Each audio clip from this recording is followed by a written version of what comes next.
Cup here at Whistling Straits. We are pleased to be joined by Bryson DeChambeau.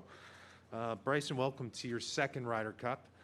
You've represented your country twice previously, once in the President's Cup and once in our Ryder Cup in Paris. This will be your first, let's say, home match. How much are you looking forward to being out there with the majority of fans that are on your side this time?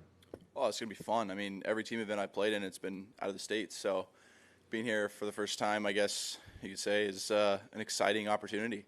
It's going to be fun to see what we can do and rile up the crowd in the right way and get us behind our backs and moving us in the direction that we all want to be in, which is taking home that cup. All right, let's hit the floor for some questions here for Bryson.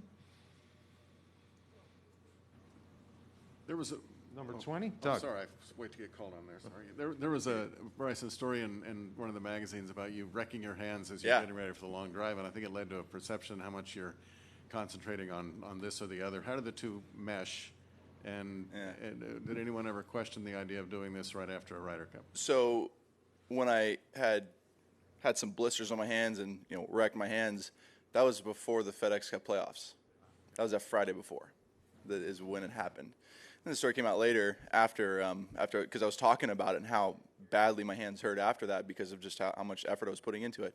And I played pretty well during the FedEx Cup playoffs. I just wish my putting and wedging was a little bit better. And leading up into this event, I've put full force focus into this event, and I think part of hitting it far is some of why I'm so successful and how I could utilize my length on this golf course to potential advantage.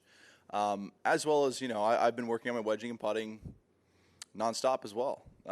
Thinking about how to roll it better, thinking about how to control my distances better with this new speed. So it's definitely a delicate balance, but one that I'm, strictly advised pretty well on to do my absolute best in the Ryder Cup. Where's your speed right now compared with, let's say, middle of the season? It's faster. It's definitely faster. I would say hopefully I can get out on the golf course 200 mile an hour ball speed with a 45-inch driver. That'd be really nice. Again, there's going to be certain holes that's a huge advantage on, 10, 6, 5, 1, 2, you name it. There's a whole list of holes where it's going to be a huge advantage, I hope, if I'm hitting in the fairway. All right, back right, number 7. Another sort of long drive question. You've told us about how you've been hesitant to fully let it rip in a PGA Tour event just because stroke play, you've got to, with match play, where if you hit a bad one, it's just one hole. Do you think you'll do the kind of wind up whole thing this week? Yeah, I mean, there's certainly opportunities where that potentially could happen. If you watched the match with Phil, Tom Brady, Aaron, and I, there's a couple holes where I got an extra shot and I was able to go at it. And I got to 204 ball speed on that, which was really cool. So hopefully it's a little colder here, but hopefully I can get over 200 mile an hour. That'd be pretty sweet to see if they have those on those stats out there this week. All right, let's go over to number 6. Again on the right. Yeah, Bryson, this is the first time you've talked to kind of the open print media in a little while, and I was just wondering, what has gone into that calculation and that decision making from your end. I think this is a team event. I'm focused on helping Team USA to a victory, and that's honestly the reason why I'm here. All right, let's go to Steve on 22 over here on your left. Bryson, how important was the reconnaissance trip here, and what happened between you and Berger last night? Nice. Way to go, Daniel. Whoever leaked that. It was okay. Going back to the reconnaissance, it was a lot of fun seeing the team here. A lot of camaraderie. We came together, I think, as a team really nicely during those 2 days. And coming here this week, it felt like we were prepared already. We're ready to go already, which is cool. That is something that we don't get very often, I think, in Ryder Cups, going and practicing early. So just having that comfort level, that extra level of comfort of knowing the golf course already, not feeling like I have to go practice and play every day and feeling rested going into this on Friday is going to be really nice. And then, I lost in ping pong, which kind of stinks to Daniel. He beat me. There are obviously excuses I could make, but I won't. So I'm pretty sour about it. I'm going to get him back. All right, we're going to go to Michael on 3. There you go. Yo. Foursome's an alternate shot. Your style of play, on the outside looking in, a lot of people say you would only be a great 4-ball player. Yeah. if you were going to sell yourself for foursomes, how would you do that? And are you expecting or hoping to play in foursomes and alternate shot? Well, I'd say first off, I feel like I'm a player that can adapt to anything if I have to. And I feel like there are certain players on our team that can mesh really, really well with my game. And you guys could probably figure that out. But there are certain players that will be a nice fit to the puzzle, if you would like to say that. And I could comfortably say that I have no issue playing either format. I think best ball has its benefits to my style of play, and alternate shot with the right person can be pretty deadly. All right, Mark on 4, I believe, 4. Bryson, I'm just kind of curious, with looking at the European side, what's your impression of what some of the veterans like Lee, Westwood, and Sergio have done in this competition? I'm sure you're probably aware their records are pretty good, and they've played a lot of them. Obviously, you just went up against Lee early, back in March. What's your level of respect for what those guys have done? I have a tremendous level of respect of the European team. They've obviously done incredible over the last couple decades, and we should not take it lightly. They know what to do, they know how to play, and they know how to grind it out. I think they may have a little bit more experience in match play situations growing up. I think they played it a little bit more. But again, as we look at it, we have an amazing team that has an opportunity to do something special here this week.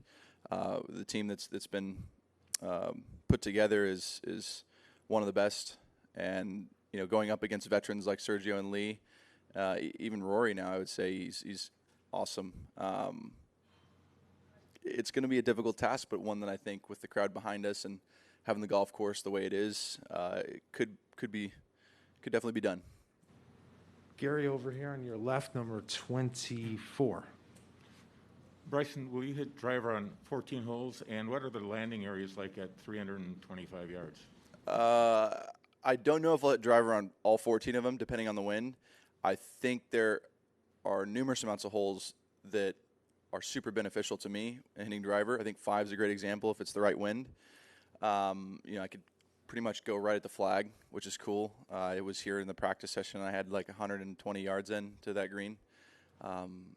Where guys are going to be hitting it over the left maybe and having a 3-wood or hybrid in.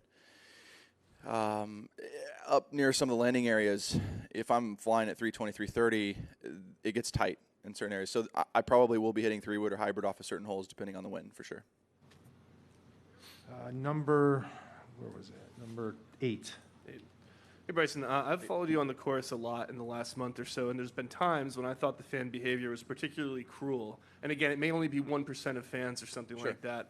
But I wanted to ask you, you spent a professional lifetime playing in front of fans, so you probably have better armor than most people would.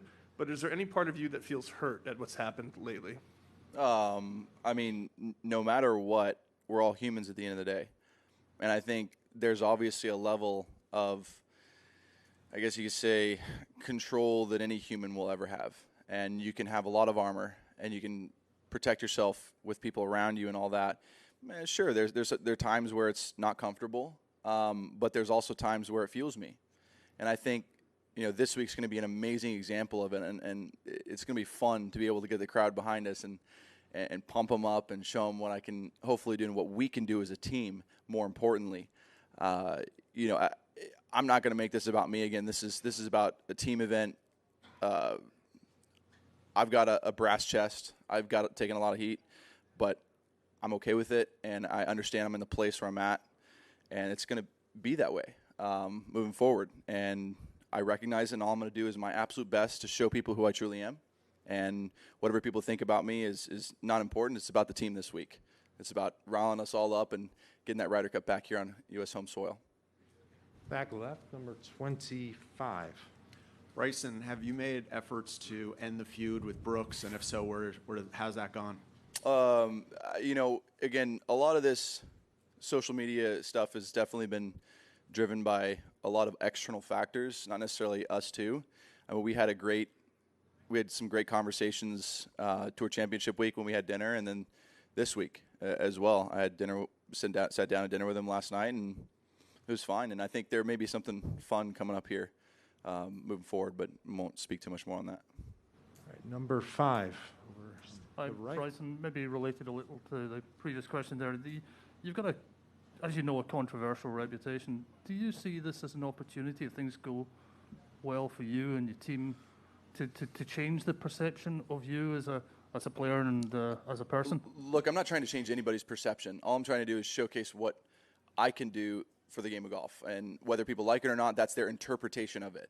And so for me, again, I'm going to keep providing people with the best entertainment I possibly can. And, some people may not like it. Some people love it. Again, I'm now doing stuff on TikTok and Instagram and YouTube, just trying to do things a little different because I want to show people, who I actually am. And I think it's cool when they get to see behind the scenes a little bit, see what I do during my daily life. It kind of opens it up to like, oh, whoa, this isn't just this person because of what people think of me out on the golf course. This is somebody, it's actually a human being.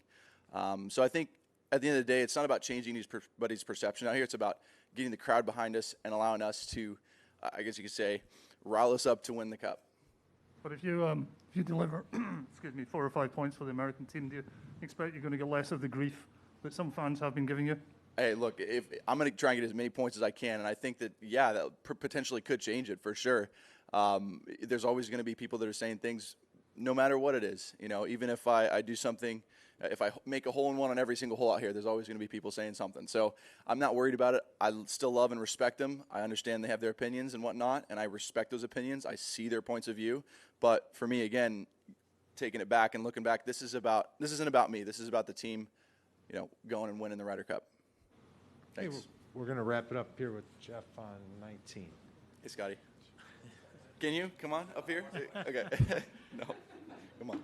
Bryce, I was going to ask you one about Scotty. You guys are going out in practice today. How far back do you go with him as far as relationship-wise, and what are your thoughts on his game? I'll say in college, he was at Texas, and we played a little bit, didn't we, Scotty? Just a few events, a lot of amateur tournaments, and a lot of U.S. amateurs, and we never really, I guess you say practiced a lot together or whatnot, but we always knew how good each other were. We always worked hard, and I saw his game. It was unbelievable. Growing up, he won the U.S. Junior Amateur. I saw that, and it's just like, man, this kid's a stud. And as time has gone on, he's just gotten better and better and better. And his wedge game and putting is incredible. It's with the best of them, and his long iron game is incredible, and his driving solid too. He's an all-around player, and I expect nothing but the best from him in future years. He's going to win a lot of tournaments, and it's going to be fun to watch him see what he can do out on tour. Bryson, thanks for finding us. Enjoy Thanks. your day here Thank you. at Whistling Straits.